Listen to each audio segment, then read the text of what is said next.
Good morning to you, and I think as far as Gauteng is concerned, everyone going to have their eyes on you and what you're going to do about the surge in Gauteng. But quickly, before we get into the vaccination discussion, Meisie, why do you think that Gauteng is making up the majority of the numbers? What's happening?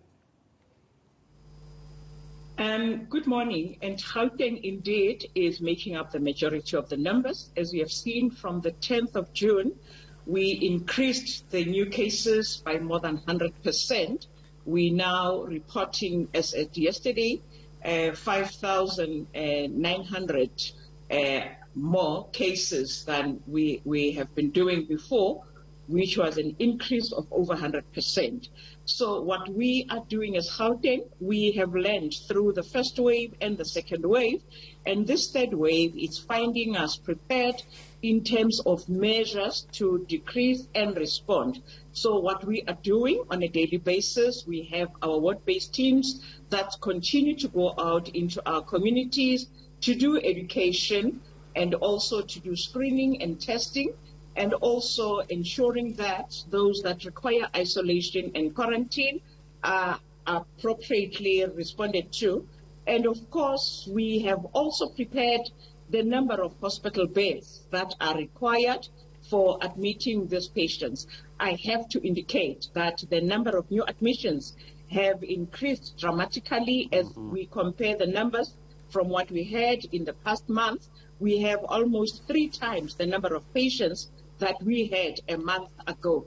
And with that, we have made available COVID beds, and we continue to reallocate the beds as the need arises. Meisie, let's talk about how to prevent this, though. I mean, it's all good and well, and it seems that you are on top of getting beds ready and how to deal with those who do contract COVID-19. But knowing that Gauteng has the majority of the cases, when the new vaccines do arrive, whether it's part of the 300,000 from the United States or perhaps more Pfizer vaccines, are you fighting to get more vaccines into Gauteng than into the rest of the country?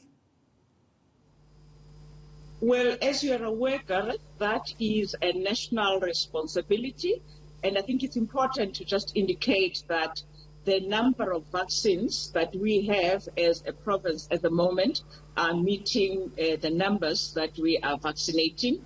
We are not under any pressure, and we have no doubt that National will continue to ensure that as Gauteng has the highest population, even the number of allocations is in line with the population figures that will be vaccinating in any particular time.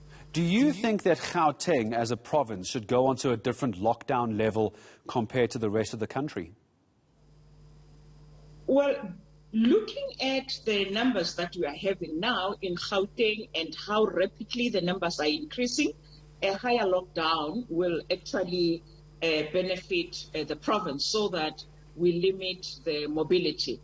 And I think the other thing that will assist is if maybe we could, at national level, we know that that is not the responsibility of Gauteng, that's a national decision.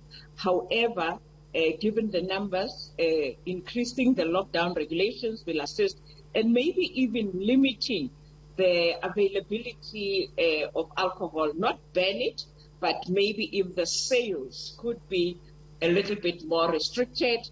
And of course, even in terms of gatherings, it will benefit if the numbers could be reduced to 50 where there are indoor gatherings, just to make sure that we really limit the spread. I couldn't agree with you more. I think there are so many people, Meisie, who are now suggesting, and I was one of those critics from the beginning, saying when we talk about a 50% capacity, that isn't good enough, because if a venue can hold 1,000 people, you still have 500 people gathering. It should be 50 people, and I know it, of course, could be damaging, but we are beginning to see the spike, aren't we? You spoke about alcohol, so I won't pick up on that, a reduction in alcohol sales. I would like your thoughts, though, Meisie, as the District Health Services. Do you think that primary schools should go back to normal as per what the Department of Education is requesting, considering how bad it is in Gauteng?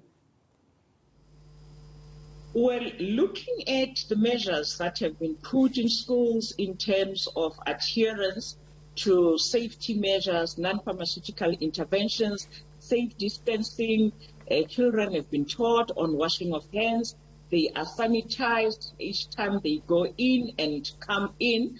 So with those measures put in place and parents understanding that children that are sick should not come to school, and of course looking at the overall benefit of educating our kids, I'm of the opinion that the schools can function with adherence to the required safety standards to ensure that our children's education is not hampered.